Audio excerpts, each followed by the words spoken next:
बोलो जयकारा बोल मेरे श्री गुरु महाराज की जय। 3 बार हम ओम का उच्चारण करेंगे आज, और 3 बार जो है हमें गायत्री मंत्र का जाप करेंगे अपनी एकाग्रता के लिए।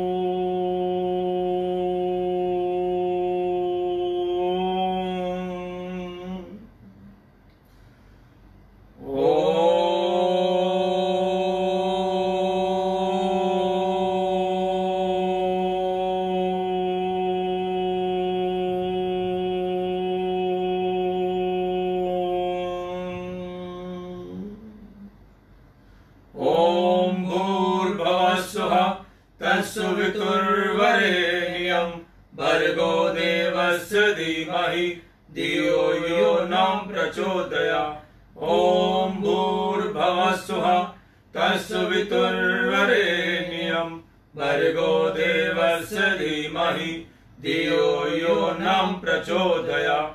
ॐ भूर्भुवः स्वः तत्सवितुर्वरेण्यं भर्गो देवस्य धीमहि धियो यो न प्रचोदयात्। ओम शांति शांति शांति ओम।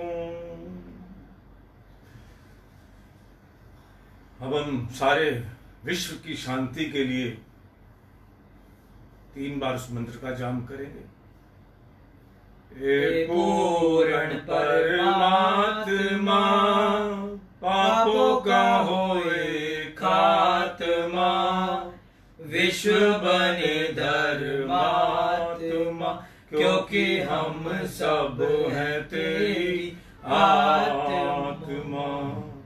हे पूर्ण परमात्मा पापों का होए खात्मा, विश्व बने धर्मात्मा, क्योंकि हम सब हैं तेरी आत्मा। हे पूर्ण परमात्मा पापों का होए खात्मा, विश्व बने धर्मात्मा, क्योंकि हम सब हैं तेरी आत्मा। बोलो जयकारा बोल मेरे श्री गुरु महाराज जी की जय। वंदो चरण सरोज गुरु मुद मंगल आधार, जय सेवत नर होते हैं भव सागर से पार। गुरु जी के सिमरन मात्र से नाशत विघ्न अनंत, तासे सर्वप्रम में ध्यावत है सब संत। आप प्रकटे जगत में जीव का निस्तार में, शब्द नाव बनाए सुंदर जीविका को तार में। नम्रता और दीनता से भेंट सद्गुरु लीजिए, मैं हूँ शरणागत तुम्हारो दास अपना कीजिए। बोलो जयकारा बोल मेरे श्री गुरु महाराज जी की जय। आज रविवार, आज 28 जून 2020 वार रविवार, अमृतवाणी सेवा ट्रस्ट की ओर से, हरिहर सत्संग मंडल की ओर से हमारा आज दैनिक सत्संग कार्यक्रम प्रस्तुत करते हैं का हम शुभारंभ करते हैं। हर रोज की तरह अनंत सिंह आपको जो है अमृत वचन सुनाएगा। अमृत वचन। प्रेम की साकाल में प्रभु बन जाते हैं। श्री सद्गुरु का ध्यान करने से ही आपके मस्तक में जगमग ज्योति प्रकाशित होगी और अज्ञान के तिमिर को विनष्ट करेगी। ना किसी से घनिष्ठ मैत्री और ना ही किसी से वैर होना चाहिए। मालिक के दर से सबके लिए दया की ही याचना करनी चाहिए। अपनी की हुई भलाई और दूसरों के द्वारा की गई बुराई भुला देनी चाहिए। पूरे सद्गुरु अधिकारी सेवक को एक क्षण में ही आत्मज्ञान दे देते हैं। उसके भीतर सेतु मैं का अवगुण निकाल उसे निर्वाण पद प्रदान कर देते हैं, जहां वह अपने प्रियतम के संग प्रसन्नचित रहता है। श्री सद्गुरुदेव की कृपा अमूल्य है, उसके पात्र बनने का यत्न करिए। अन्य सब बातें भुलाकर सतगुरु शब्द का स्मरण रखो। अगर आप में नम्रता होगी तो श्री सद्गुरु की कृपा वृष्टि आपको सदैव कृत्य कृत्य करती रहेगी। श्री सद्गुरुदेव का आश्रय होगा तो अन्य बंधनों से मुक्त हो जाओगे। सद्गुरु का अंग संग जानने में ही तुम्हारा कल्याण है। यदि आपका हृदय मालिक से मिलने के लिए आतुर है तो मालिक को आपसे मिलने में देरी नहीं लगेगी। यदि आप मालिक की कृपा चाहते हैं तो उनके दासों की चरण रज बनकर उनकी प्रसन्नचित से सेवा करो। ब्राह्मण क्षत्रिय वैश्य व शूद्र किसी भी श्रेणी का क्यों ना हो, सब प्रभु की भक्ति के अधिकारी हैं। जिनसे आपकी मैत्री है या सच्चा हित है, उन्हें भी आप ऐसी ही शिक्षा दें जिससे वे श्री कृपा के पात्र बन जाएं। मालिक से अगर मिलना चाहते हो तो उसके प्यारों से मिलो और उनके परामर्श के अनुसार चलकर मालिक से मिलने का यत्न करो। आपका सच्चा धन नाम है, वही पूंजी अंत तक साथ देगी। आत्मिक मार्ग में चलते समय यदि कष्ट आवे तो उन्हें शांति पूर्वक सहन कर लेना चाहिए। घबराना नहीं चाहिए, अपितु कृपा की याचना करनी चाहिए। जैसे बालक को रोते हुए देखकर माँ उसके पास आए बिना नहीं रह सकती, वैसे ही भक्तों की प्रार्थना सुनकर भगवान आने में एक क्षण भी विलंब नहीं करते। मालिक से लाखों करोड़ों ना मांगकर केवल उनकी कृपा मांगनी चाहिए, जिससे जीव मालामाल हो जाता है और कृत्य कृत्य हो जाता है। चिंताएं एवं व्यर्थ के विचार भीतर से बहिष्कृत कर दो। अपना संपूर्ण उत्तरदायित्व सद्गुरु पर डालकर सदैव उनका ध्यान करो तो आनंद का स्रोत बहना स्वतः आरंभ हो जाएगा। बोलो जयकारा बोल मेरे श्री गुरु महाराज की जय।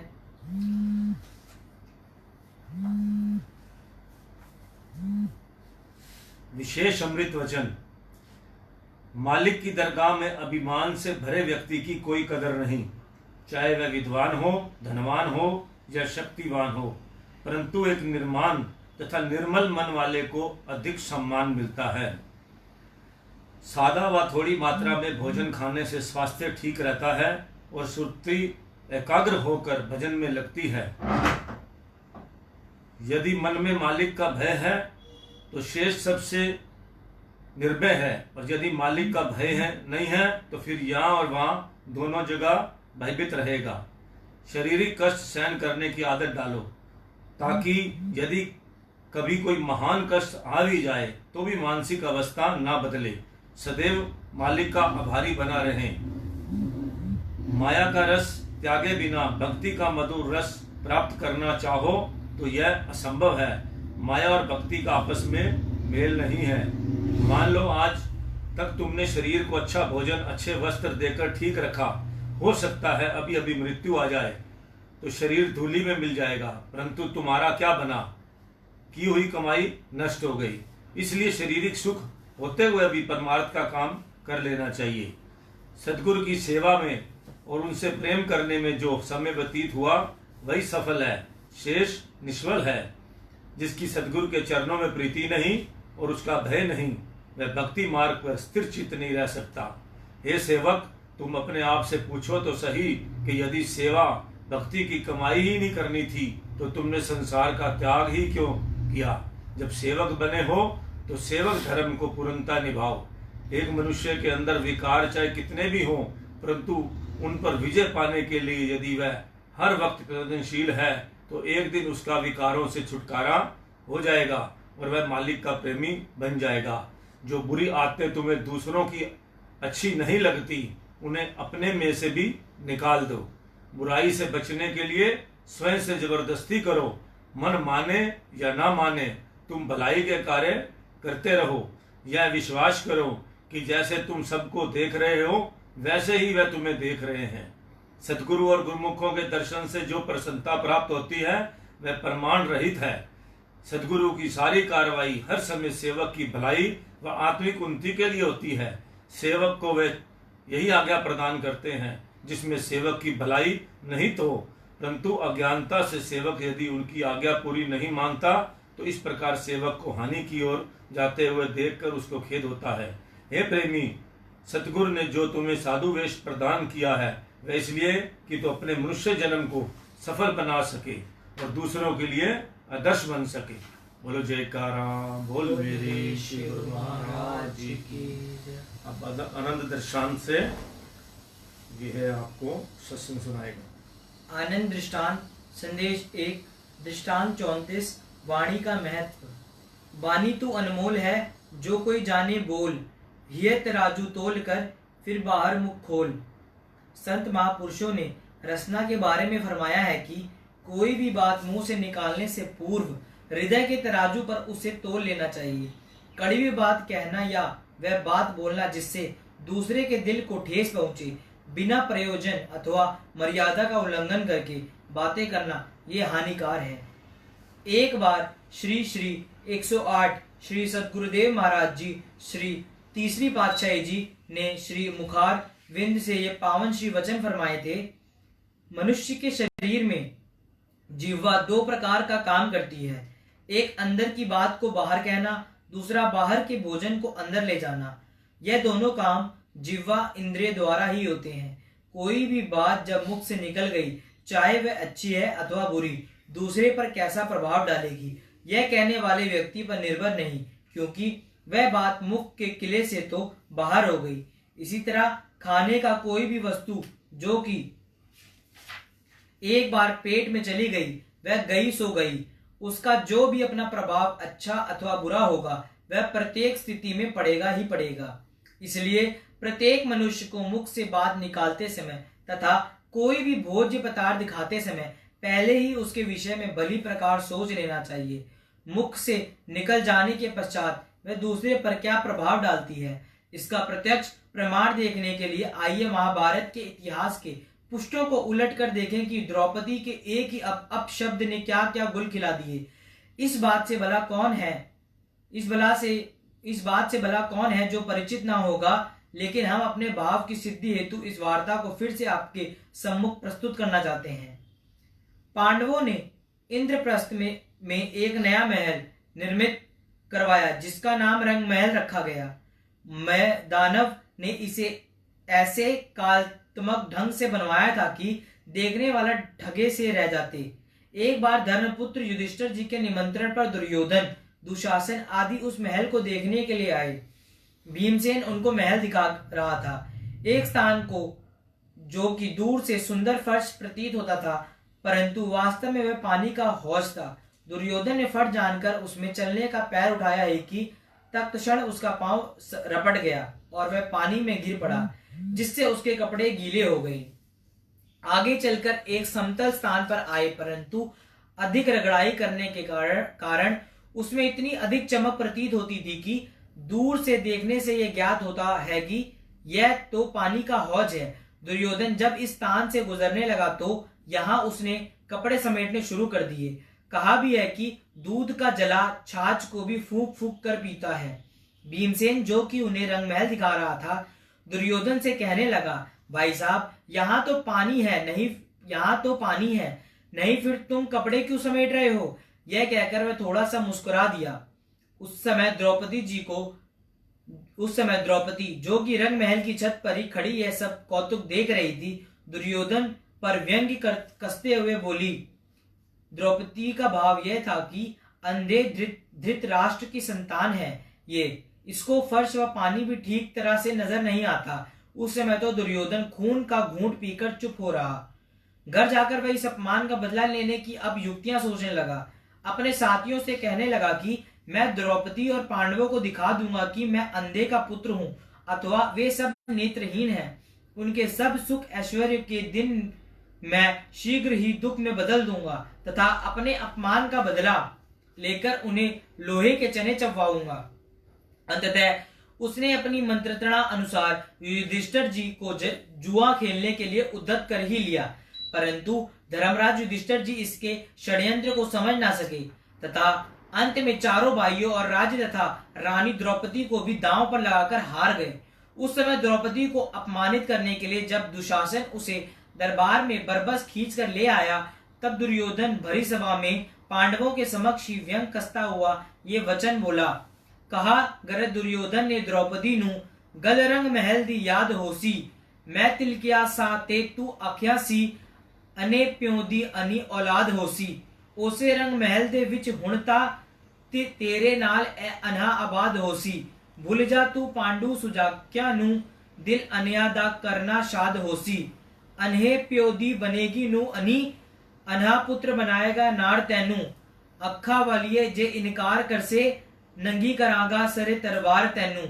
यह तो भगवान श्री कृष्ण चंद्र जी ने द्रौपदी की लाज रख ली, नहीं तो आगे चलकर दुर्योधन ने क्या कुछ नहीं किया। पांडवों का कितना अपमान हुआ था तथा उन्होंने कितने कष्ट सहे, यह तो सब जानते हैं, यह तो सबको ज्ञात ही है। अंत में महाभारत का युद्ध होकर रहा। यह सब बिना सोचे मुंह से बात निकालने का ही कुपरिणाम है। इसलिए कभी भी मुंह से ऐसी अप्रिय बात नहीं बोलनी चाहिए जिसका परिणाम दुखदायी हो। इस विषय पर यह एक छोटा सा दृष्टांत है। एक राजा ने रात को स्वप्न में देखा कि उसके सब दांत गिर गए हैं। जो ज्योतिषी स्वप्न की भविष्य बताता था उसको बुलवाकर राजा ने सब वृतांत स्वप्न को सुनाया और ताबीर पूछी। उस ज्योतिषी ने कहा, राजन, इस स्वप्न का मतलब यह है कि आपकी सारी संतान आपकी आंखों के समक्ष ही मर जाएगी। यह सुनकर राजा को बड़ा क्रोध आया। उसने आज्ञा दी कि इस व्यक्ति की को हाथी के पैरों के नीचे कुचलवा दिया जाए।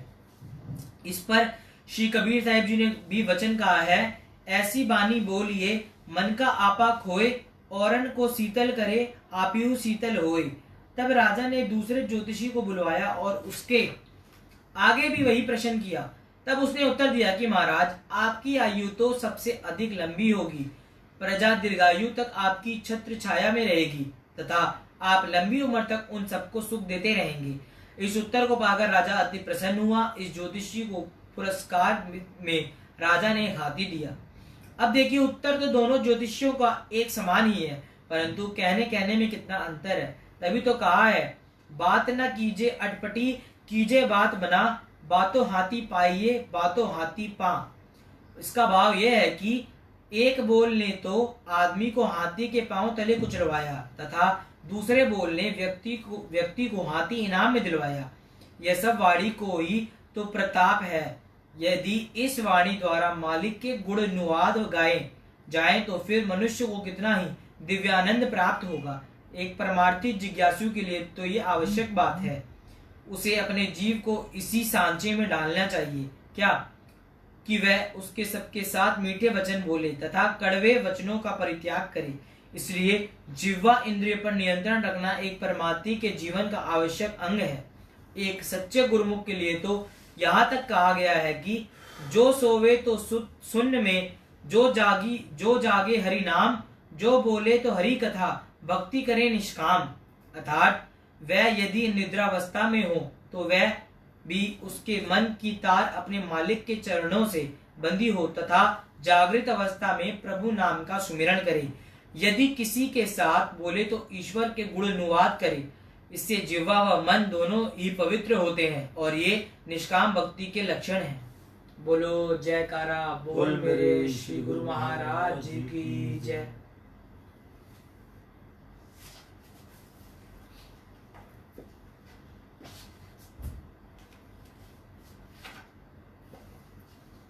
कहानी भावना। सेवक का दिल का भाव ही उसे भगवान से मिलाने में सहायक होता है। प्रभु धन दौलत व झूठी शान शौकत से नहीं रीझते, उन्हें तो केवल भक्त का भाव ही प्रिय है। भाव ऊंचा व श्रेष्ठ हो तो प्रभु की कृपा सहज में ही प्राप्त हो जाती है, और अगर भाव कपट व स्वार्थपूर्ण हो तो कड़ी तपस्या करने के बावजूद भी प्रभु के अकूट आनंद के भंडार का अनुभव नहीं किया जा सकता। राजा भगीरथ और हिरण्यकशिपु ने कठोर तप करके ब्रह्मा जी एवं भगवान शिव जी को प्रसन्न किया, लेकिन दोनों के उद्देश्य व भाव से बहुत अंतर था। राजा भगीरथ ने लोक कल्याण के लिए गंगा नदी को धरती पर ले आने का वरदान मांगा, जबकि हिरण्यकशिपु ने स्वार्थवश एक छत्र राज्य की मांग की। परिणाम यह हुआ कि अहंकार के वशीभूत हो स्वयं को भगवान जानकर सब जगह अपनी ही पूजा करवाने लगा और भगवान विष्णु के उपासकों को घोर यातनाएं देने लगा। अब विचार किया जाए तो तब तो दोनों ने ही एक दूसरे से बढ़कर किया, परंतु भावना में भिन्नता होने के कारण जहां राजा भगीरथ का सब पर महान उपकार करने के लिए आज भी यश गान किया जाता है, वहां हिरण्यकशिपु ने अपयश का बागी बन अपना सर्वनाश कर लिया। भगवान ने अपने पैने नाखूनों द्वारा उसकी छाती को विदीर्ण कर डाला। श्री रामचरितमानस में गोस्वामी तुलसीदास जी ने वर्णन किया है, जाकी रही भावना जैसी, प्रभु मूरत देखी तिन्ह तैसी। भगवान श्री राम जब राजकुमार के वेश में सीता जी के स्वयंवर में मिथिला पधारे तो वहां मौजूद समस्त प्रजा व कई राजाओं ने उनमें भगवान के दर्शन किए। कुछ एक राजाओं ने उन्हें साक्षात काल की न्याय देखा और कुछ एक ने उन्हें साधारण मानव ही जाना। स्वयं परशुराम जी भी क्रोध के वशीभूत हो प्रभु को तब तक न जान सके जब तक उनके भीतर की प्रेम भावना ने उनके क्रोध को भस्मीभूत न कर दिया। भगवान श्री कृष्ण चंद्र जी महाराज ने भक्त की भावना को सर्वोपरि जान दुर्योधन के फल व मिष्टान को त्याग कर विदुर जी के साथ का प्रेम सहित भोग लगाया। दुर्योधन ने चाहे इस बात पर नाराजगी भी प्रकट की कि भगवान ने उसका आतिथ्य अस्वीकार करके दासी पुत्र की कुटिया में जाकर भोजन किया, परंतु भगवान ने उसकी तनिक भी परवाह न की, बल्कि स्पष्ट शब्दों में भाव का ही जिक्र किया, जिसका वर्णन परमसंत श्री कबीर साहिब जी ने मारू राग में इस प्रकार किया है।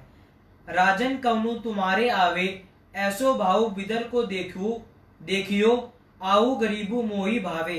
हंसती देखी बरम ते भूला, स्त्री भगवानु न जानिया। तुमरो दूधू बिदर का पानो, अमित्रु करी मैं मानिया। खीर समानी भागू में पाइया, गुण गावत रहनी बिहानी। कबीर को ठाकुरु अनद बिनोदी, जाति न काहू की मानी। भगवान श्री कृष्ण जी ने शांत व दृढ़ स्वर में कहा कि दुर्योधन, तुम्हारे पास कौन वे आएगा, कौन वे क्यों आएगा? मैं तो वहां जाता हूँ जहाँ सच्चा प्रेम भाव हो। मुझे तो बस भाव ही भाता है, जो तुम्हारे पास लेश मात्र का भी नहीं है। विदुर जी की मेरे प्रति प्रबल श्रद्धा और भाव देखकर ही मैंने विदुर जाने का निश्चय किया। उसके भक्ति भाव ने मेरे दिल को बरबस ही अपनी ओर खींच लिया। दुर्योधन, तुम तो हाथी घोड़े महल माड़ियों और ऐशो इशरत के समानों के अहंकार में गलतान होकर मालिक को ही भूल बैठे हो। विदुर जी के पानी में मुझे तुम्हारे दूध से भी बढ़कर अमृत जैसा रस मिला। उसका साग तुम्हारे मिष्टान और खीर से भी कहीं अधिक स्वादिष्ट था। उसकी प्रेम और श्रद्धा भरी बातें सुनकर रात कैसे बीत गई कुछ पता ही नहीं चला। परमसंत श्री कबीर साहिब जी फरमाते हैं कि भगवान तो आनंद की मूर्ति हैं और वे जात पात से परे हैं। उन्हें केवल सच्ची श्रद्धा और भावना से ही रिझाया जा सकता है। प्रभु के प्यारे भक्त जगत में रहते हुए भी जगत से न्यारे रहकर सच्ची निष्ठा व लगन से रूहानी मार्ग की ओर बढ़ते चले जाते हैं। बोलो जयकारा बोल मेरे श्री गुरु महाराज की जय। आपने दोनों सत्संग के अंदर दो बातें सुनी, घमंड और अहंकार और जबान से निकली हुई बात एक बार निकल जाए तो कितना बिना हड्डी के हमारी ये जुबान होती है, लेकिन हड्डियां तोड़वा देती है। आज मैंने एक व्हाट्सएप पढ़ा, किसी ने धार्मिक व्हाट्सएप भेजा था सत्य वचन में कि बिना हड्डियों की ये जुबान है और जब ये चलती है तो हड्डियां तोड़वा देती है, आपस में वैर डलवा देती है।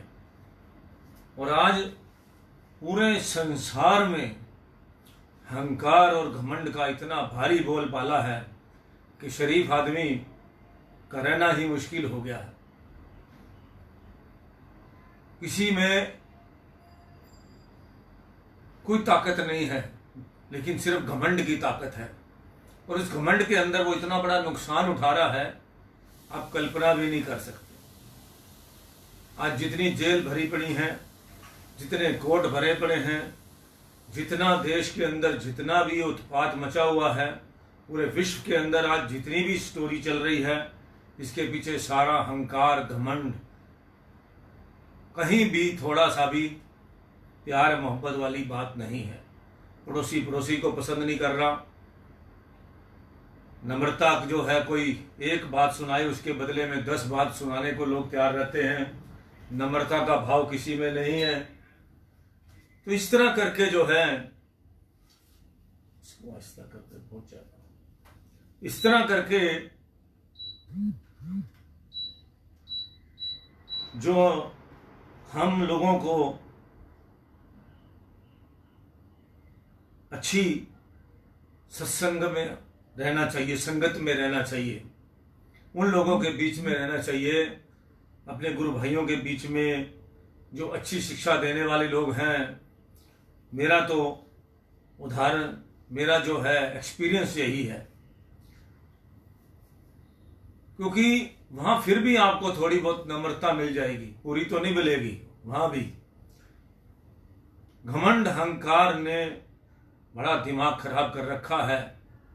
आम आदमी के लिए जो है, एक बात कही जाती है, गरीब को मत सता, गरीब रो देगा, सुनेगा जब उसकी परमात्मा तो तुम्हें जड़ से खो देगा। आज ये बात, आज भी, ये पहले जब लिखी गई थी ये बात तब भी सच्चाई थी, आज भी सच्चाई है। जो सब्र और संतोष से आदमी, इंसान जो है, नम्रता से इंसान चलता है भगवान के सहारे। ये कलयुग तो है भगवान के सहारे चलने का। आपको सच बता दूं, पैसे का लोगों के पास बड़ा घमंड है, कोई किसी की सुनने को तैयार नहीं है, और किसी के पास नहीं है, 2 पैसे आ जाएं तो उसके पांव नहीं जमीन पे पड़ते हैं। अगर आप चाहते हैं कि ये जो धन कमाया हुआ कई जन्मों तक चले, कई पीढ़ियों तक चले, तो आपको संस्कार पैदा करने पड़ेंगे, अपने बच्चों को भी सिखाना पड़ेगा, नम्रता धारण करनी पड़ेगी। हर आदमी से जो है ईर्ष्या भाव, ये देखा आपने, दोनों कहानियां जो आपने पढ़ी, दोनों सत्संग सुने, उसके अंदर जो है दुर्योधन की कहानी तो आपने सुनी होगी कि किस तरह गलती उनकी भी थी कि जबान से उसने, एक स्त्री ने अपने जेठ की कैसे बदनाम, उसको कहा कि अंधे की औलाद अंधी होती है, अब शब्द बोलकर महाभारत कर दिया खड़ा। और अहंकार के अंदर जो है कितनी पांडवों को बदनामी झेलनी पड़ी। तो ये जो जबान है ये तभी कंट्रोल हो सकती है जब आपको हर समय प्रभु के सिमरन में अपना समय गुजारोगे और काम से मतलब रखोगे, किसी की तरफ ईर्ष्या द्वेष नहीं करोगे। थोड़ा सा आपको जो है सत्संगी बनना पड़ेगा, प्रभु के साथ चलोगे, हर टाइम मालिक से यही प्रार्थना करोगे, प्रभु सद्बुद्धि दो, तब आप जो है कुछ लंबा जीवन काट सकते हो अच्छे ढंग से। नहीं तो काम और क्रोध की अग्नि में जो है, और अहंकार और मोह की अग्नि में भस्म हो जाओगे। और हो रहा है, सारा संसार देख ही रहे हैं हम, लाशें उठते हुए देख रहे हैं।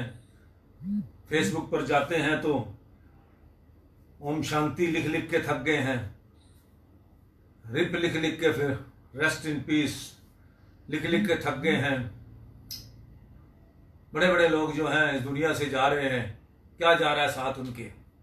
भक्ति वाले का तो कुछ जाएगा साथ में। ये जो सब बातें हम आपको सत्संग सुना रहे हैं, यही सारा कुछ साथ जाना है, बाकी कुछ नहीं जाना। नाम जाना है। जो नाम की पूंजी आप इकट्ठी करोगे, बार बार महापुरुष की बात कहते हैं, बार बार चिताते हैं आपको कि नाम की पूंजी इकट्ठी कर लो, मोह माया के चक्रों मत पड़ो। बच्चे हो गए हैं, उनका अपना उनको संस्कार सिखाओ। एक भी बच्चा आपको या वाइफ या कोई भी आपको कुछ भी, आपको परिवार में कोई भी आदमी गलत रास्ते चलने के लिए कहे, बिल्कुल उसका साथ मत दो। किसी ने भी आगे जाके साथ नहीं देना। और मन को अगर भक्ति में लगाना है तो सबसे पहले छल कपट आपको मन से निकालना पड़ेगा। झूठ, छल, कपट ये हटाओगे अपने मन से तो तभी भक्ति इसमें, तभी मालिक का जो है निवास बनेगा। ये मंदिर जो है, दिल एक मंदिर है, प्यार की पूजा होती है जिसमें। प्रीतम का घर है ये। तो ये जो है तभी बनेगा, ये मन एक मंदिर तभी बनेगा जब ये कपट छल जो है, निंदा चुगली, इतने गंदे शब्द हैं, जब ये निकल जाएंगे आपके बाहर, इसको इनसे दूर रहोगे, दिखावे के लिए नहीं, सचमुच आपको इन चीजों से दूर रहना पड़ेगा। तभी आपके अंदर जो है परमात्मा का वास होगा। गुरु महाराज जी तो हमारे जो हमारे गुरु हैं, वो हमें बार बार एक ही बात सिखा रहे हैं, ये कलयुग है, इससे बचना कैसे है। अगर हम उनकी बात को, उनके बताए मार्ग पर हम चले,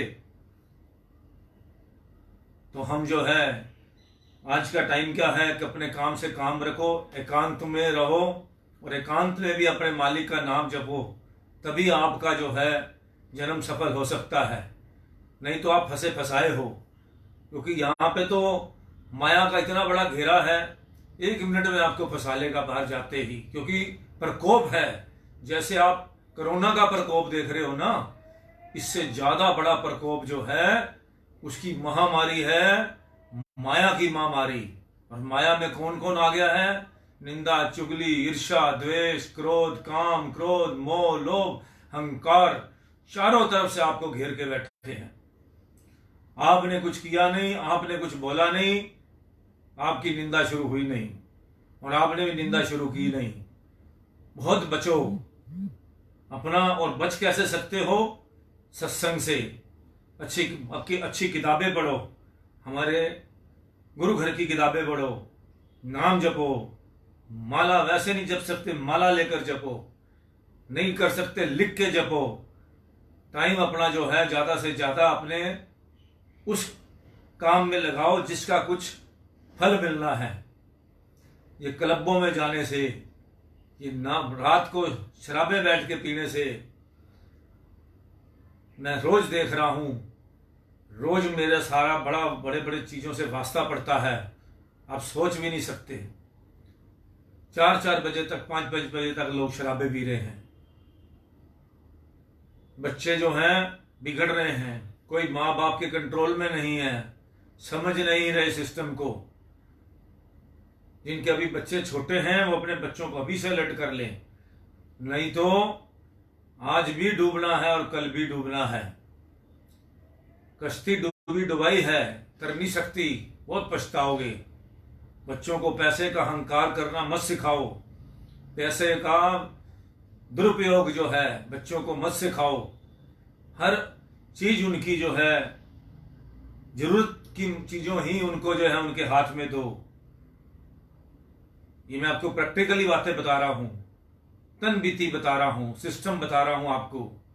और उस चीजों को हो जो है हमने बचना है। छोटे छोटे बच्चे हैं, गलत गलत शिक्षाओं में पढ़ रहे हैं, गलत गलत बातों में जा रहे हैं, कुछ सब कुछ ही गलत सीख रहे हैं, ऐसे युग में जी रहे हैं।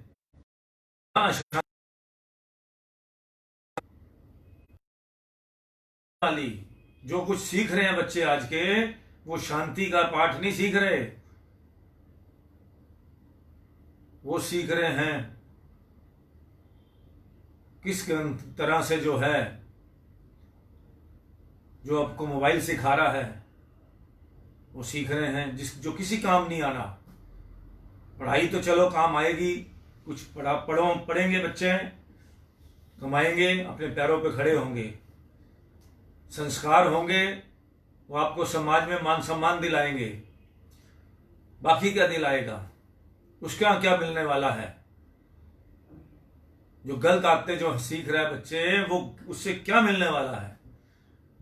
उससे माँ बाप परेशान होने वाले हैं।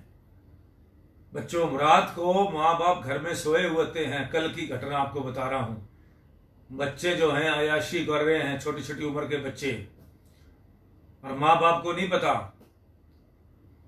कल मेरे सामने एक ऐसा उदाहरण आया जो आपको मैं बता नहीं सकता, हैरान हो जाओगे। सुबह 3 बजे तक ये एपिसोड चला। बच्चे किस तरह कहाँ हैं किसी को नहीं पता। वो अयाशी में थे, जब पकड़े गए पुलिस में तब जाके पता लगा। बड़ी बड़ी फैमिलियों के बच्चे रात को आते नहीं हैं, बताते हैं हम दोस्तों के साथ हैं, और दोस्तों के साथ क्या कर रहे हैं ये किसी को नहीं पता। लड़कियां क्या कर रही हैं, माँ बाप छूट दे रहे हैं। ये क्यों? ये बहुत गंदा सिस्टम है। अभी सेफ नहीं है, ये किसी मामले में भी सेफ नहीं है।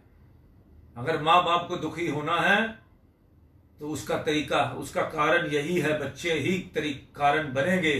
जिनके बच्चे बिगड़ चुके हैं, गलत रास्तों पर जा चुके हैं, अभी से उनको कंट्रोल कर लो, अपने मालिक के चरणों में लगा दो, किसी तरीके उनको प्यार मोहब्बत में लाकर अपने सही रास्ते से संस्कार दे दो। नहीं तो आपका जन्म बच्चों का तो असफल है ही है, आपका भी असफल है, क्योंकि आपने दुखी रहना है। कहाँ लगेगा भगवान का ध्यान?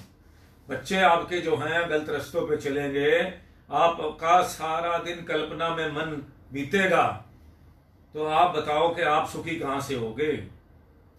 नाम भी नहीं आपके अंदर आएगा, क्योंकि आपका उनके अंदर मोह है। रात को कह के चले जाएंगे कि जी आ जाएंगे, 3-3, 4-4 बजे तक नहीं आएंगे। ऐसा हो रहा है सारे बड़े बड़े घरों के अंदर। देखिए चारों तरफ, देखिए क्या हो रहा है। आग जल रही है, वासनाएं की आग जल रही है। नशे का बाजार इतना गर्म है, आप सोच नहीं सकते। और इतना इजी अवेलेबल है, आप सोच नहीं सकते। ये ग्रंथ तो उनके लिए हैं जो सही रास्ते पर चल रहे हैं कि वो अपने आप को और सुधारें। लेकिन बेसिक बातें जो हैं, बेसिक बात सीखना बहुत जरूरी है। जिंदगी जो है वो उसको नहीं सीखा आपने तो आप दुखी हैं, आपका जन्म सफल नहीं हो सकता। जब आपके बच्चे गलत रास्ते चले गए, आप दुखी रहेंगे, पैसे का बर्बादी करेंगे, आपके कहने से नहीं चलेंगे, तो फिर क्या होगा? आप उसकी चिंता में घुलते जाओगे, बीमारियां आ जाएंगी आपको। शुगर, चिंता से, ये शुगर की बीमारी क्यों है? चिंता से है। हर आदमी को चिंता है, कईयों को तो बेकार में चिंता है। तो कुछ मत मालिक से मांगो, कुछ धन संपदा कुछ मत मालिक से मांगो। जो मालिक दे रहा है उसी में खुश रहो। मेरा एक्सपीरियंस है ये, और यही बात जो है हमारे ग्रंथ भी कहते हैं। हमारे जो दूसरे जो बड़े बड़े विद्वान लोग भी यही कहते हैं कि मालिक से मांगनी है तो वो दात मांगो जिससे पूरा परिवार खुश रहे। पैसा मांगोगे, चलो उतना तो जरूरी है, गुजारा भी जरूरी है, थोड़ी इन्वेस्टमेंट भी जरूरी है। इससे ज्यादा आग है, घर को आग लग जाएगी, बच्चों को आग लग जाएगी, आस लग जाएगी। आप जो है पैसा संभालने के लिए भी, अगर पैसा है आपके पास, उसको संभालने का भी तरीका आना चाहिए आपको। लक्ष्मी वही टिकती है जहां प्रभु का नाम हो, सिमरन हो, मालिक का नाम हो। ये मैं आपको प्रैक्टिकल बातें बता रहा हूं। जहां नाम होगा आज के टाइम में, लिख लो, इस बात को समझ लो, जहां नाम होगा वहां पैसा भी होगा, लक्ष्मी भी होगी, भगवान भी होगा, सब कुछ साथ होगा। भगवान के साथ हो जाइए। और मैं आपको आज वही एक सत्संग सुनाने वाला हूं गुरु महाराज जी का। जीवन में एक नया रंग भरने, जीवन को लक्ष्य का पथ दर्शाने, जन्म जन्मांतरों से पथ भटकी सुरती को सन्मार्ग पर लगाने, अज्ञान तिमिर मिटाकर ज्ञान ज्योति जगाने, 84 लाख योनियों के चक्र से छुड़ाने के लिए केवल सहायक हैं पूर्ण सद्गुरु के श्री वचन और उनके उपदेश, जिनको दूसरे शब्दों में सद्गुरु उपदेश ही कहा जाता है। सद्गुरु उपदेश वह अमृत तुल्य प्रवचन है जिनके श्रवण से तथा जिन पर आचरण करने से मानव जीवन का ध्येय प्राप्त हो जाता है। जीवन को वास्तविक अर्थों में यथार्थ जीवन मिलता है। यद्यपि संत महापुरुषों का एक ही समुपदेश जीवन की समस्त धारा को बदल देता है, किंतु मनन न करने के कारण जीव आदि काल से काल और माया का ग्रास बनकर कष्ट उठा रहे हैं।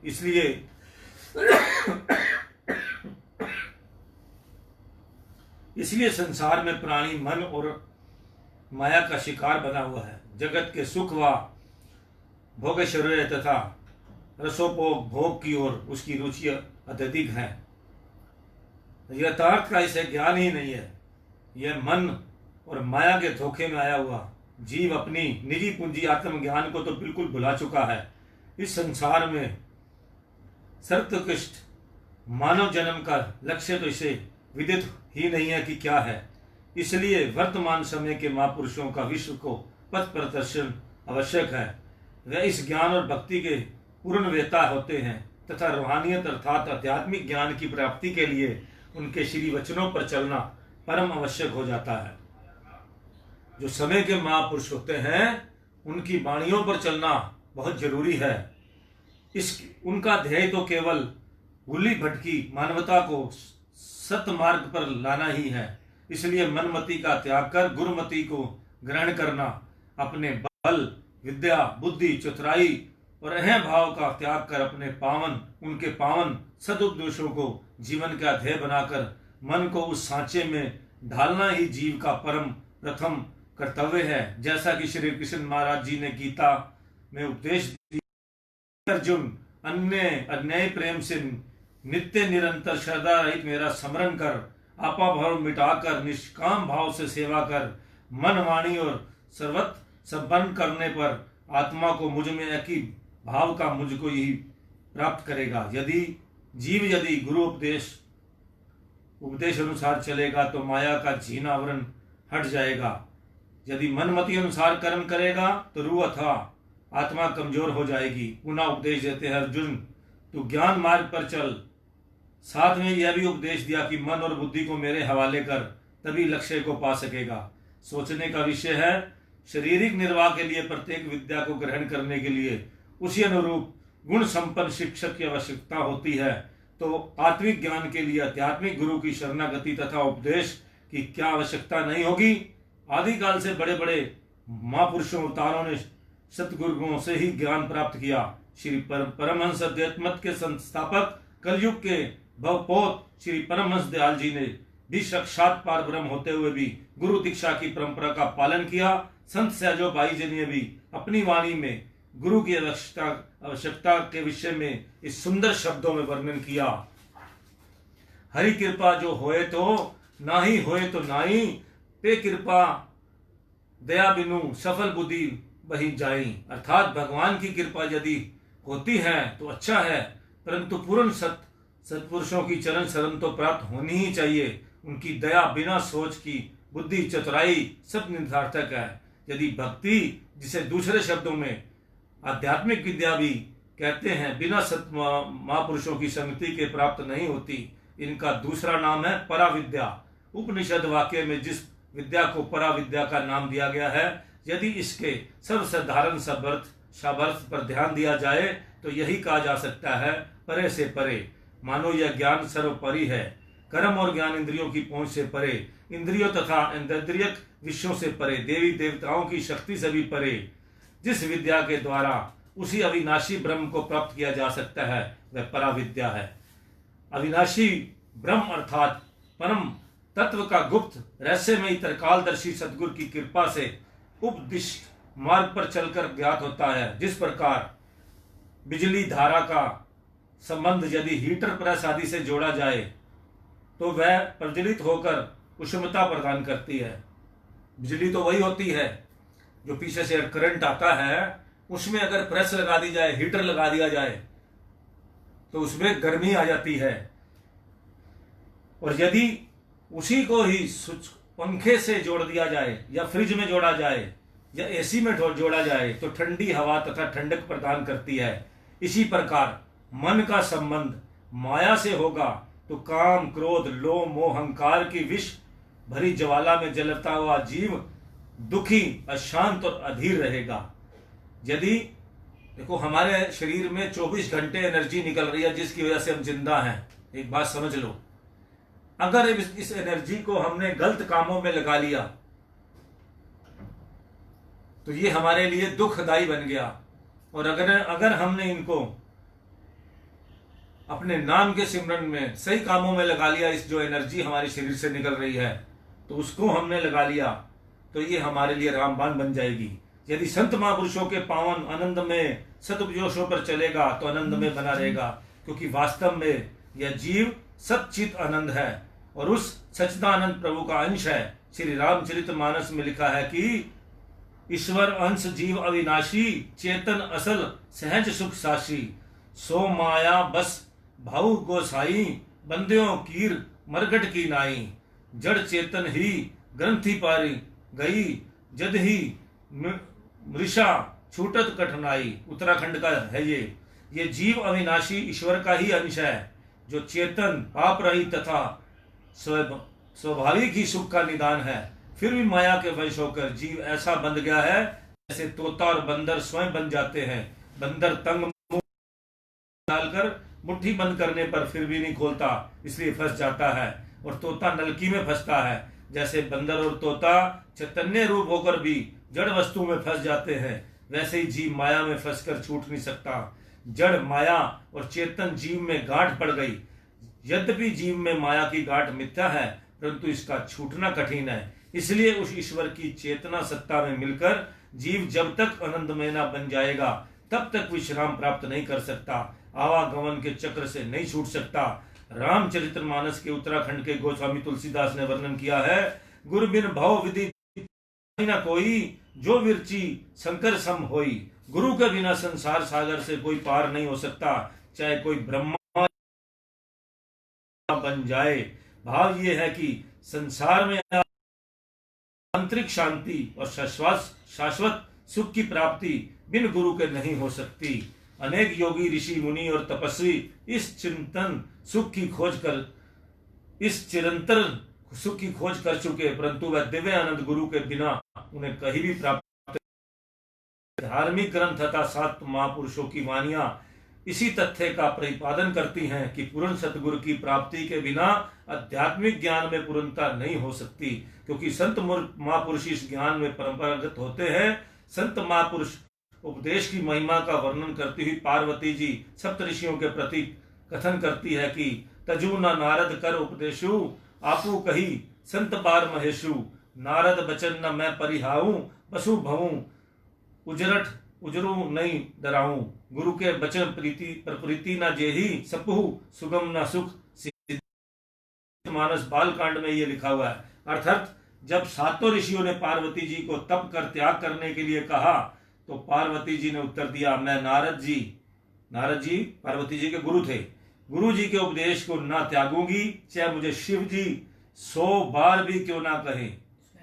मैं नारद जी अर्थात गुरुदेव के वचनों का उल्लंघन नहीं करूंगी, चाहे अब मेरा घर बसे अर्थात उजड़े, इससे नहीं डरती, क्योंकि जिससे गुरु के वचनों पर विश्वास नहीं, उसे स्वप्न में भी सुख और सिद्धि प्राप्त नहीं होती। सतगुरु वचन ही वास्तव में शांति, हर्ष और आनंद का स्रोत है। सतगुरु के वचन ही जीवन की पूंजी है। महर्षि नारद जी ब्रह्मा जी के पुत्र होते हुए भी गुरु दीक्षा बिना अधूरे थे। जब उन्होंने ब्रह्मा जी के कथनानुसार गुरु दीक्षा ली तो उन्हें आत्मज्ञान के रहस्य का ज्ञान हुआ। शुक्रदेव मुनि योगीश्वर होते हुए भी गुरु दीक्षा बिना बेकुंठ से लौट गए।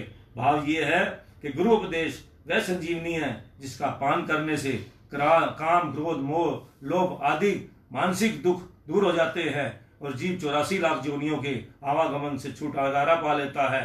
यह वह एक अमृत है जिसे पीते ही मनुष्य जन्म का ध्येय उद्बाधित हो जाता है। गोस्वामी तुलसीदास जी ने वंदना प्रसंग में वर्णन किया है, वंदे गुरु पद कंज, गुरु कृपा गुरु सिद्धू नर रूप हरि, मां मो तब पुंज जासु बचन रवि कर निकर। श्री रामचरितमानस बालकांड का लिखा हुआ है। श्री सतगुरुदेव महाराज जी दया के सागर, मनुष्य रूप में साक्षात पार ब्रह्म हैं।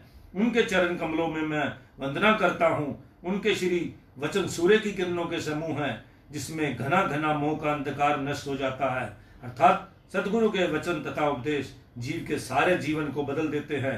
संत महापुरुष अपनी वाणियों द्वारा जीव के मन में चोट कर आत्मज्ञान ले करते हैं। जैसे कि संत महापुरुषों के वचन ने डाकू को ऋषि वाल्मीकि बना दिया।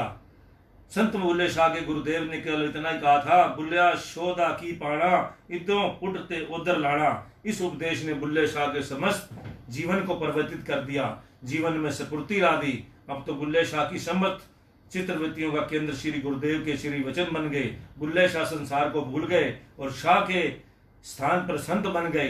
कितनी शक्ति है संत महापुरुषों के वचनों में। इसलिए तो संत महापुरुषों की आवश्यकता होती है तथा जीव सुधार हेतु ही गंगा बहा करते हैं। संत वचन अटल सुखदायी और कल्याणकारी होते हैं। महापुरुष फरमाते हैं, दीपक गुरु का वचन है, चले जो साथ जगत अंधेरी कोठरी कबू न भटके।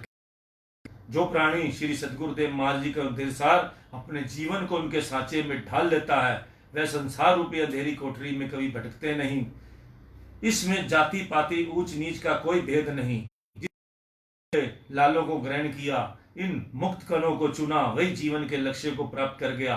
भक्त रैदास चमार थे, उन्होंने अपने गुरुदेव स्वामी रामानंद जी के उपदेशदार जीवन बिताया, जिससे कि आज भी उनका नाम उच्च कोटि के संतों में लिया जाता है। श्री अनाथ दास जी ने भी ये लिखा है, प्रकट अग्नि करनार नव रतन ज्ञान विज्ञान वचन लहर तन परस आयो सुजान। ज्ञान और विज्ञान गुरु रूपी सागर के रत्न हैं, उनके वचन लहरों के समान हैं। उनके द्वारा अनेक अनमोल रत्न बाहर निकलते हैं। उन अनमोल वचन रूपी रत्नों को संचित कर अज्ञानी जीव सुजान हो जाते हैं। किसी फकीर का कौल है,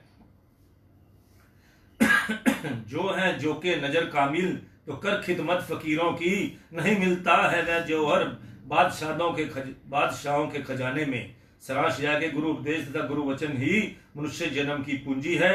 गुरु के उपदेशों से प्राणों में नई शक्ति संचरित होती है, स्फूर्ति आती है। मनुष्य इन वचनों को हृदय गमन कर जीवन का लक्ष्य प्राप्त करता है।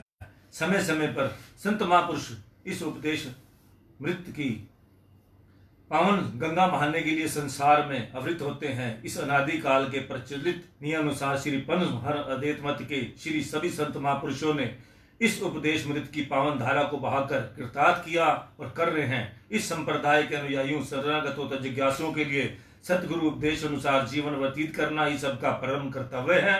अपनी मनमति अर्थात मन बुद्धि के विचारों संकल्प विचारों को त्याग कर गुरुमति को धारण करना अर्थात गुरु उपदेश आत्मिक उन्नति के पथ पर अग्रसर होकर ही सबका ध्येय है। समय समय पर महापुरुष जो उपदेश मृत की पावन गंगा बहाते हैं, उसमें सर्वसाधारण श्री मंजन कर सुख शांति तथा आनंद को प्राप्त करते हैं।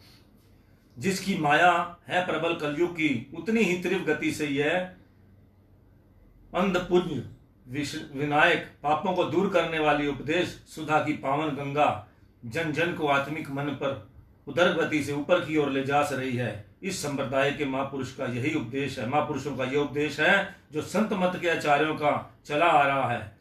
साथ ही भगवान श्री कृष्ण जी महाराज जी के निष्काम कर्म योग की शिक्षा के अनुरूप जीवन को आचरण में सांचे में ढाला जाता है। बोलो जयकारा बोल मेरे श्री गुरु महाराज जी की। आज आपको इस सत्संग से एक बात सिद्ध हो गई कि हमारे जो परम दयाल जी हैं वो कलयुग के इस टाइम जो है भव सागर पार करने वाले मालिक हैं। इसलिए जो है आज हम जिस अपने अनंतपुर धर्म में हम जो अपना परम हंस मत के जो हैं हम जितने भी हैं अपने गुरु के ये बात आपको सिद्ध हो चुकी है कि कलयुग में सिर्फ मालिक के नाम के अलावा उनके उपदेश के अलावा किसी ने पार नहीं लगाना। आज ये समय बता रहा है, ये सुधरने का समय है। जो ये चल रहा है, ये कोरोना की बीमारी आई है, ये सुधारने के लिए आई है। इस टाइम हम दो महामारी से छुटकारा पाना है। एक तो ये बीमारी और एक जो दूसरी बीमारी है जो आपको इतना मैंने जो इसमें सत्संग में पढ़ के सुनाया, काम क्रोध लोभ मोह अहंकार। और आज हम इतने सच्चे दरबार के सेवादार हैं, इतने सच्चे दरबार के हम जो है अनुयायी हैं, जहां हमें अमृत ही बरसता है, इसमें कोई कहने वाली बात नहीं है। और जो हमारे 5 नियम बने हैं उनका हमें पालन करना चाहिए। तभी हम जो है काल से बच सकते हैं। बहुत आप समझ नहीं रहे, अभी आपको थोड़े दिनों में और समझ आएगी। जो समझ गए हैं वो अच्छी तरह समझ जाएं, और जो नहीं समझे कि ये वक्त है अपने आप को सुधारने का, अगले जन्म सिस्टम, अगले जन्म को भी और इस जन्म को भी अच्छे ढंग से चलाने का समय है। ये सीख जाओ, नहीं तो बहुत दिक्कत आएगी। जो गुरु भाई हैं वो अपना एक बात समझ ले कि मालिक के बगैर एक कदम नहीं चलना। सिर्फ 2 लाइनें की बात और बताऊंगा आपको, जो हमारी यहाँ छोड़ो।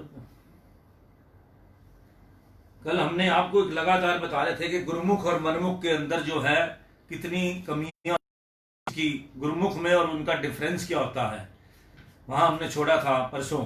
गुरुमुख कभी गालियां अर्थात बुरा शब्द का मुंह से नहीं निकालता। मनमुख गाली के साथ बोलता है और बुरा शब्द बोलने में उसे शर्म नहीं आती। गुरुमुख सदगुरु की याद और दर्शन की में मगन रहता है। मनमुख दर्शनों में रूखा सूखा और फीका रहता है। गुरुमुख की बोली मीठी है क्योंकि हमेशा अमृत रूपी वचन सतगुरु की महिमा और उसके गुणवान में लगी रहती हैं। और मनमुख की बोली कड़वी है क्योंकि वह हमेशा संसार की बुराइयां और भलाई में छनी रहती हैं। अगर तुम चाहते हो कि परमार्थ की दौलत तुम्हारे हाथ आवे तो पूर्ण सतगुरु की शरण लो और उनकी संगति करके शब्द अभ्यास का तरीका सीखो और अपने शरीर के अंदर मंजिलें तय करते हुए आसमानों पर पांव जमाते हुए शब्द की सहायता से उस दुर्धर स्थान तक पहुंच जाओ जहां से तुम्हारी असली मालिक की आवाज उतरकर नीचे के स्थानों पर गूंज रही है। सत्संग और अभ्यास, ये दोनों चीजें असलियत तक पहुंचा पाने के लिए जरूरी हैं। जिस प्रकार पक्षी 2 परों की सहायता से आसमान में उड़ जाता है और वहां की सैर करता है, बिल्कुल इसी तरह सत्संग और अभ्यासी शब्द की डोर को पकड़कर घट की मंजिलों की सैर करता है। जहां अंधेरा होता है वहां चोरों का डर रहता है, यानी अंधेरी रात में चोर चोरी कर सकता है। जहां रोशनी और प्रकाश होता है वहां कभी चोर नहीं लूट सकता। हृदय में अज्ञान रूपी अंधकार है, इस वजह से काम क्रोध लोभ मोह अहंकार हमेशा जीव को हैं। जिस हृदय में ज्ञान का प्रकाश हो जाता है वहां इन चोरों का डर नहीं रहता। हंस की खुराक मोती है और कौवे की खुराक मांस। संसारी पदार्थ जितने भी हैं वे सब मांस है। इनमें सुरती को फंसाना मांस को खाना है। और सतगुरु का शब्द मोती है। जो सुरती पदार्थों में फंस रही है वह कौवा है, और जो सुरती सतगुरु के शब्द का रसपान करती है वह हंस है। जिसने 6 बातों को ग्रहण किया वह सतगुरु को प्यारा हुआ और 84 के चक्र से बचकर अधिकारी हुआ।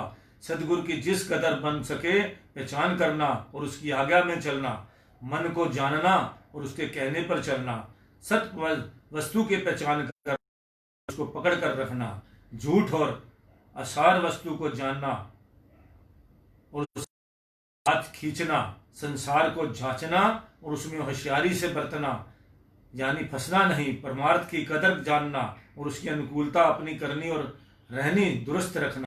एक ने किसी साधु से पूछा कि साधु किसका नाम है? उसने उत्तर दिया, जिसकी वाणी में प्रेम भक्ति के ख्यालात दिल में पैदा हो और मालिक की प्रीति का दिल में शौक बढ़े। शरीर का रोग आत्मा के रोग से अच्छा है।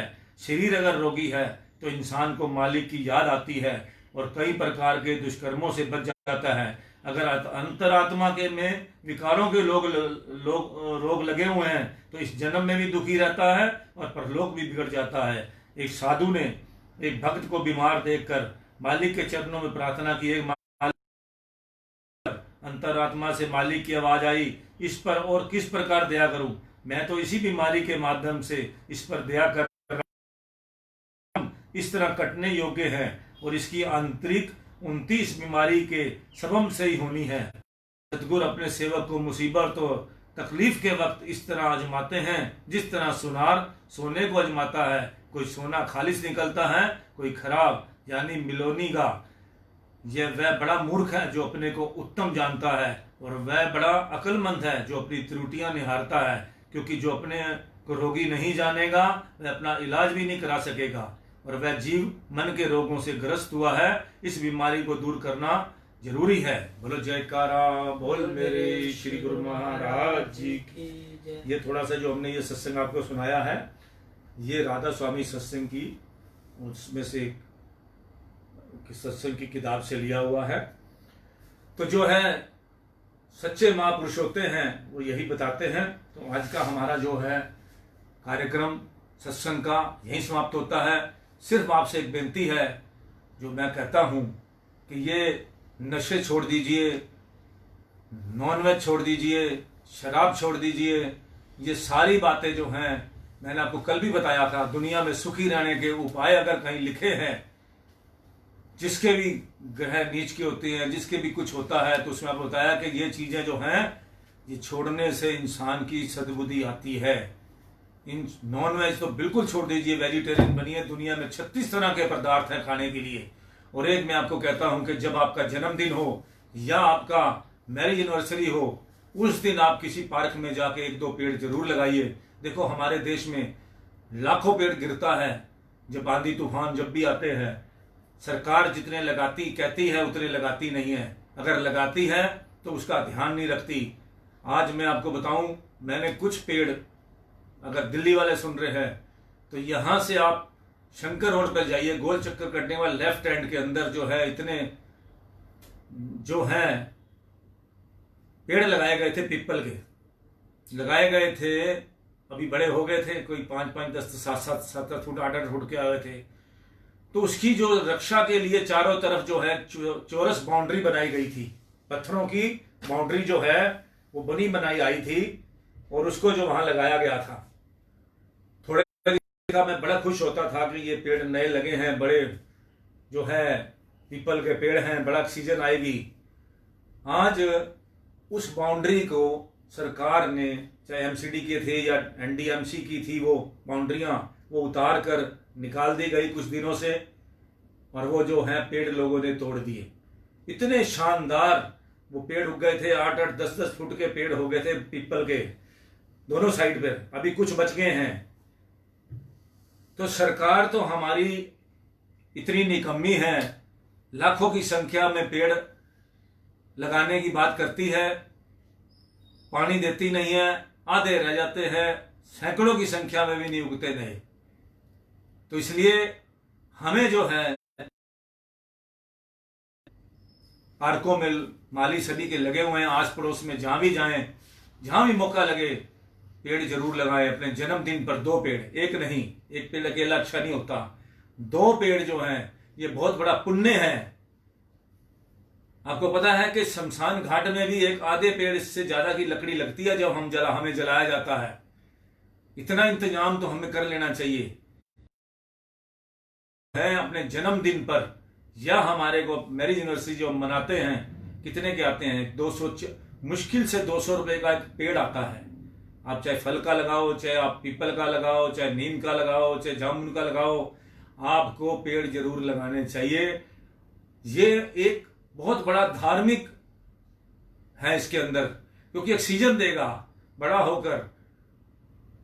काम कुछ ऐसे करने चाहिए जो आदमी को अंदर मन में संतुष्टि हो। जब भी आप उन पेड़ों को देखोगे उगा हुआ, तो आपको एक अंदर से आत्मा को खुशी मिलेगी कि मैंने ये अपने बच्चे के जन्मदिन पे ये पेड़ लगाए थे, आज कितने बड़े हो गए हैं।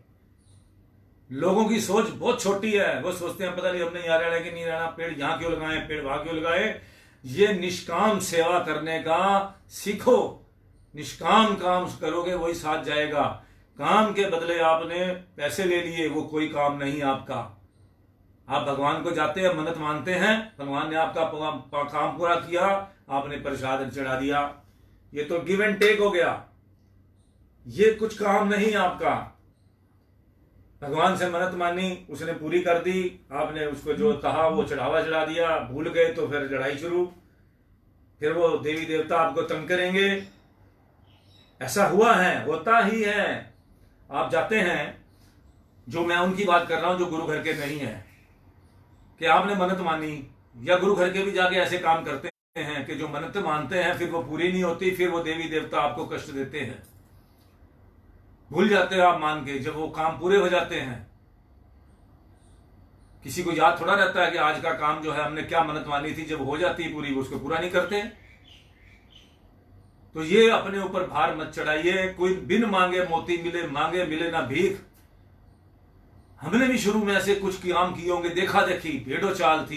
कहीं जाते थे, कोई धागा बांध रहा पेड़ को, हम भी बांध देते थे और मांग लेते थे कुछ भी जाके, ऐसे कर लेते थे। ये मांगने का रिवाज बंद कर दो। मालिक ने देना है तो अपने सच्चे मन से जो देगा उसमें आप सुखी रहोगे। मांगने वाली चीज से आप कभी सुखी नहीं रहोगे। अभी आपने एक घटना पीछे देखी होगी आत्महत्या की, जिसके अंदर बाद में अभी जो एक कहानी छन के आ रही है कि ये मन्नत मांग के बेटा लिया हुआ था। मन्नतों के चीजें जो होती हैं वो ली जाती है तो उसकी फिर उसका ध्यान भी वो नहीं करता आदमी। इंसान में कई चीजें उससे जो है वो भटक जाता है आदमी, वो बातें पाता, फिर रोता है इंसान जीवन में। अभी देखो आप, आत्महत्याओं का दौर चलेगा। मैंने आपको बहुत कुछ पहले कह दिया था, घर लाशें उठ सकती हैं, बड़ा सिस्टम बदल सकता है, जवान मौतें हो सकती है। दिख रहा है ना, ये मैं कोई ज्योतिष नहीं हूं, ज्योतिषी नहीं हूं जो बता रहा हूं। दिख इसलिए रहा है कि कर्म ऐसे हो रहे हैं। बच्चे 1 मिनट में निराश हो जाते हैं, जाके जाके लटक जाते हैं। मैंने अपने आस पड़ोस में बहुतों को लटकते देख लिया है, लटक जाते हैं, मर जाते हैं, क्योंकि धैर्य नहीं है, संतोष नहीं है, संतुष्टि नहीं है। 1 मिनट में काम चाहते हैं अभी हो जाए, क्योंकि गांधी आते हमने खुद ने सिखा रखी है बच्चों की, अपनी चद्दर देखकर पान पसारिएगा, आपको बता दिया है। नहीं तो आप तो दुखी होंगे ही होंगे। शुरू से लेकर अभी तक आपको ये, जब से सत्संग शुरू हुआ, ये बातें मैंने आपको कही हैं। एक बुरी आदतों से खुद भी बचो। अगर आप खुद शराब पीते हो, बच्चों को क्या मना करोगे? आप खुद नॉनवेज खाते हो, बच्चों को क्या मना करोगे? वेजिटेरियन बनिए, सस्ता भी है और शरीर में रेजिस्टेंस पावर्स, इम्यूनिटी पावर सबसे ज्यादा इन्हीं चीजों से आती है। और चीज में ये मीट खाने वाले जो हैं, मीट को कब्रिस्तान बनाने वाला काम है। तो बच्चों में अहंकार की भावना कम कीजिए, ईर्ष्या की भावना कम कीजिए। एक दूसरे को देखकर बहुत ज्यादा ईर्ष्या करते हैं, उनके पास ये, हमारे पास ये नहीं है। संतुष्ट रहना, आप भी संतुष्ट बनिए, अपने बच्चों को भी संतुष्ट रखिए। तभी ये कोई प्रधानमंत्री या राष्ट्रपति आपको कुछ नहीं सिखाने वाले। उनका जो एक ड्यूटी है, प्रधानमंत्री की भी जो ड्यूटी है, ये बहुत बड़ी माया है। जो प्रधानमंत्री बनेगा, जो प्रधानमंत्री बना हुआ है, वो अपना जो उसके कर्तव्य है वो किस ढंग से छल बल, बाकी आपको किसी चक्रों में पड़ने की देखो, कम से कम समाचार देखो, कुछ नहीं है। ये सब मीडिया जो है एक तरफा चलता है, कभी कोरोना पे जोर दे देगा, कभी चाइना पे जोर दे देगा। आपने सुनते हुए सालों हो गए, आपने क्या रिजल्ट आता है? आप संसार में जिस काम से आए हो उस काम को पहचानो। हमें क्या करना, ये देशभक्ति तो होनी चाहिए, मैं नहीं कहता, देशभक्त को की इज्जत भी होनी चाहिए देशभक्त को, लेकिन हमारे यहाँ बहुत सारे जो हैं देश दुश्मन भी बैठे हैं, देश विद्रोही भी बैठे हैं। अपने आप को मन साफ होना चाहिए कि हम देश के प्रति जब भी हमें जरूरत पड़ेगी, अपने आप को हम देश के लिए निछावर करेंगे। जब भी ओरिजिनल जरूरत पड़ेगी, हम हर टाइम हमें चाहिए कि हम देश के लिए, ये देशभक्ति की भावना अपने बच्चों में पैदा जरूर करनी चाहिए। देश के लिए जो भी अच्छा होगा उसको जरूर कीजिए। आपको अंदर का मन बताएगा कि हमारे देश के लिए जरूरी क्या है। तो देशभक्त जरूर बनिए। पहले नंबर पे देश है। देश रहेगा तो हम रहेंगे, धर्म बचेगा तो हम बचेंगे। देश और धर्म के लिए आपको बलिदान देना पड़ जाए तो देना ही चाहिए, कुछ भी करना चाहिए। और अपने बच्चों को संस्कार नहीं होंगे तो किसी में देश भावना क्या सिखाओगे? आप चाहते हो दूसरा भगत सिंह बन जाए, हमारा तो नहीं बने। सबको जो है एक जैसी देशभक्ति जो है सीख अपने बच्चे के अंदर होनी चाहिए कि जो डॉक्टर है वो डॉक्टरी निस्वार्थ सेवा करे। जो सेवा जिस तरह से देश की कर सकता है वो करे। बड़ी बड़ी अच्छी अच्छी बातें आती हैं, उसको मन में बिठाना चाहिए। कई डॉक्टर ऐसे बैठे हैं जो फ्री में 5-5, 10-10 रुपए में एक मैंने उसकी वीडियो आई है, 5 रुपए में वो दवाई लिख के देता है। क्यों नहीं कर सकते हमारे देश के डॉक्टर ऐसा काम? क्यों नहीं कर सकते कि मैंने डॉक्टरों के बच्चों को पागल देखा होते हुए, सच बता रहा हूं।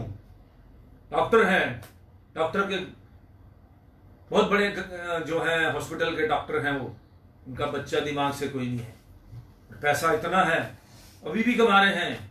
कहा जाएगा वो पैसा कोठिया है, पुराना सिस्टम है, पैसा ही पैसा है। निस्वार्थ सेवा करो, जो कर सकता है, जिसके पास पल्ले बहुत कुछ है। डॉक्टर जो है वो इतना कुछ बनाने के बाद भी इतनी अच्छी सैलरी मिलती है, इतना सब कुछ होता है। कोरोना के टाइम में डॉक्टर जो है वो अपनी इतनी डबल फीस कर दी है सभी डॉक्टरों ने, जबकि ये टाइम्स क्या था, यही तो भगवान के परखने का टाइम है। 500 वाले डॉक्टर ने 1000 रुपये फीस कर दी। देख नहीं रहे, ईमानदारी से नहीं कुछ काम कर रहे। अभी भी वो आपने देखा होगा कि एक कितनी वीडियो आ रही हैं ये जो अपना सेंटर खोल रखे हैं, टेस्टिंग सेंटर, वो टेस्ट पहले गलत बता देते हैं, फिर अस्पताल वालों को बता देते हैं, फिर अस्पतालों से मिली भगत होती है, उनके पैसे लूट रहे हैं। बंद करो ये सब लूटपाट, बंद करे। सरकार कोई ध्यान नहीं दे रही, उनको बड़ा कुछ ऐसा गलत हो रहा है। कोरोना के टाइम में भी मालिक जो है वो सबका मालिक है। जागरूक हो जाओ। ये जो शरियाफत में मुंह बंद रखते हो आप, शरीफ लोग जो है बोलते ही नहीं है कुछ, उनको बोलना चाहिए, विरोध करना शुरू करो थोड़ा बहुत। नहीं तो ये जो हम क्या कहते हैं उसको, जुर्म करने वाला तो है ही है दोषी, जुर्म सहने वाला भी दोषी है। अगर हम जुर्म भी सहते रहेंगे, टैक्स भी देंगे सरकार को, सब कुछ करेंगे और जुर्म सहेंगे, बोलेंगे भी नहीं, मुंह भी अपना बंद रखेंगे, तो आज भी देश बर्बाद और कल भी देश बर्बाद है।